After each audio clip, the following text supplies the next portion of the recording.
इस वीडियो में हम लोग 27 नंबर क्वेश्चन को समझने की कोशिश करेंगे। तो चलिए देखते हैं इसमें क्या कह रहा है क्वेश्चन में। By selling a bucket for 322 a florist gain 15%। ठीक है, अगर एक सेलर ने एक बकेट को बेचा है 322 रुपये में तो उसे 15% का क्या होता है, गेन होता है। At what price should he sell it to gain 25%। तो कह रहा है कि वह कितने प्राइस में उसको बेचे कि उसको गेन कितना का हो जाए, 25% का हो जाए।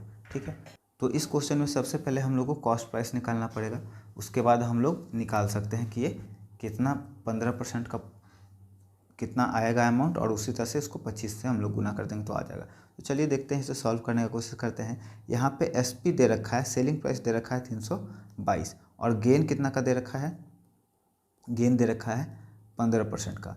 तो यहाँ से अगर हम लोग सीपी निकाल लें, सीपी को अगर मान लेते हैं एक्स, ठीक है, सीपी को अगर एक्स मान लेते हैं तो पिछले क्वेश्चन से हम लोग क्या सीखे हैं कि सीपी जो एक्स होता है, एक्स पर ही 15% का गेन लेंगे और उसमें ऐड कर देंगे ओरिजिनल प्राइस में, तो हम लोग का सेलिंग प्राइस आ जाएगा, है ना। तो सीपी को अगर एक्स मान लिए तो यहाँ पे हम लोग का क्या हो जाएगा, एक्स प्लस एक्स का 15% हटाने के लिए 100 से डिवाइड कर देंगे, और इन दोनों को जोड़ने के बाद हम लोग का कितना आ जाएगा, 322 आ जाएगा, है ना। 322 यही क्वेश्चन में कह रहा है कि सीपी है और सीपी पर ही क्या करें हम लोग 15% ऐड कर दिए हैं, तो फ्लावर कितना बेचा, 15% का प्रॉफिट में 322 पे बिका।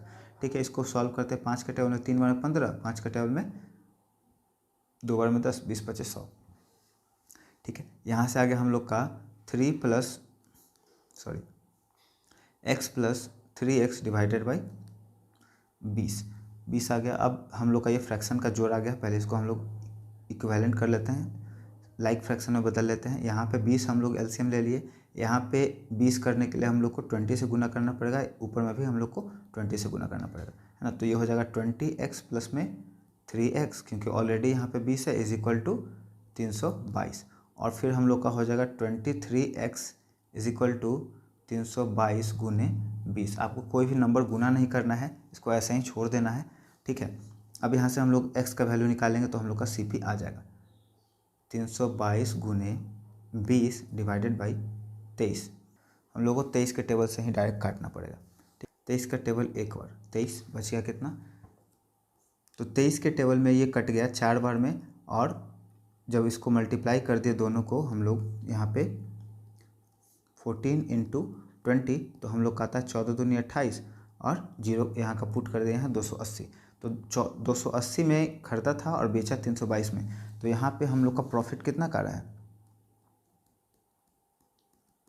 प्रॉफिट इज इक्वल टू हम लोग का हो जाएगा 322 माइनस 280।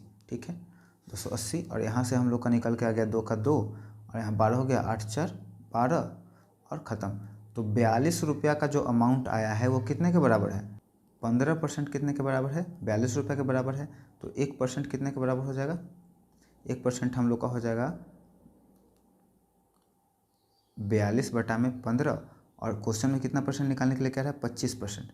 ठीक है, तो 25% हम लोग का कितने के बराबर हो जाएगा, तो यहाँ पे हम लोग कर लेंगे 42/15 गुने 25। ठीक है, क्योंकि 1% यहाँ पे निकाल लिए थे, एक को हम लोग मल्टीप्लाई कर लेंगे। 5 का टेबल में 3 बार में 15, और 5 5 25, और 3 के टेबल में कटेगा एक बार में, 3 चौक 12, 14 तिया 42।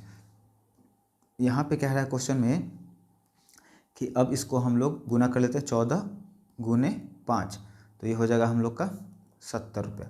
तो 70 रुपया में अगर बेचते तो हम लोग का कितना का प्रॉफिट हो जाता, 25% का। लेकिन हम लोग पहले कमा चुके हैं 15%, है ना। तो इसमें से 42 हम लोग कम कर देते हैं, 42 कम कर देंगे तो हम लोग का हो जाएगा यहाँ से 8, और 6 में से गया जो 2, 28। अब ओवरऑल बात करें कि कितना में बिका है, तो कितना में, फाइनल एसपी एट कितना परसेंट, 25%, 25% कह रहा है ना। ठीक है, 25%। तो 25% के लिए पहले बिका था कितना, 322 प्लस में 28 ऐड कर देंगे, 8 2 10 के शून्य हाथ बचा 1, 2 2 4 1 5, और ये हो जाएगा हम लोग का 3 1 3 का 3 ही रह जाएगा। तो फाइनल प्राइस हम लोग का निकल करके आया है यहाँ से 350। तो उस आर्टिकल को अगर हम लोग 350 में बेचते हैं तो हम लोग का प्रॉफिट कितने का हो जाएगा, 25% का हो गया। तो मैं उम्मीद करता हूँ यह वीडियो आपको काफ़ी अच्छे से समझ में आया होगा। वीडियो पसंद आया हो तो लाइक करिए, दोस्तों और परिवार के सदस्यों के बीच में ज़रूर शेयर करिए। हमारे चैनल को सपोर्ट करने के लिए और सब्सक्राइब करने के लिए बहुत बहुत धन्यवाद।